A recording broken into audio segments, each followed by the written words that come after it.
Welcome to beautiful Greenland. If you enjoyed this, hit subscribe for more. All right, today we're going to talk about a flag that decided to go its own way. A real rebel in a family of lookalikes. We're diving into the story of the Greenland flag.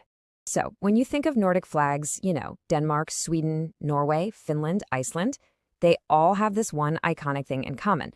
But then there's Greenland. It just completely breaks the pattern. And you have to ask yourself, why? That shared feature?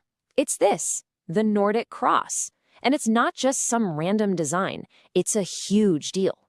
For centuries, it's been this symbol of a shared history and a deep cultural connection. It's all about solidarity, which honestly just makes Greenland's decision to say no thanks even more fascinating. Okay, so just look at this comparison. On the right, you've got the Danish flag, the classic Nordic cross, that Greenland actually used for over 150 years.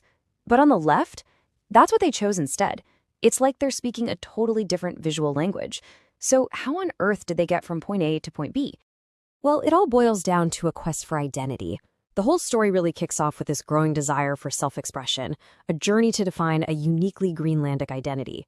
See, for most of its modern history, Greenland was a Danish colony. But by 1973, you start to hear these first whispers of, hey, maybe we should have our own flag. Then, after Greenland was granted home rule in 1979, that momentum just exploded, leading right up to 1985 when they officially adopted their very own flag. But choosing that flag, it was anything but simple. It sparked this massive national conversation that really came down to a huge debate: cross versus circle. And you got to understand, this wasn't just about what looked good. This was a fundamental choice about the future of the country. Were they going to honor their shared history, or were they going to forge a completely new path forward? So you had one side arguing for the cross, saying it would maintain that clear link to Denmark and the wider Nordic family.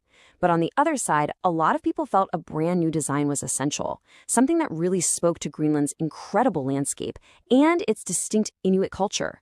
The whole thing came down to two final contenders. On the left, you had this green and white Nordic cross proposed by Sven Tito Achen, and it was a strong favorite.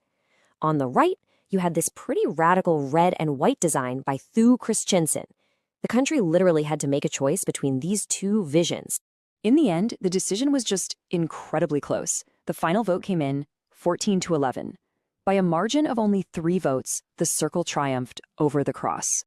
And just like that, with that razor-thin vote, a powerful new national symbol was officially born. This is the flag we all know today, designed by Thu Christiansen. He was a Greenlandic artist and politician who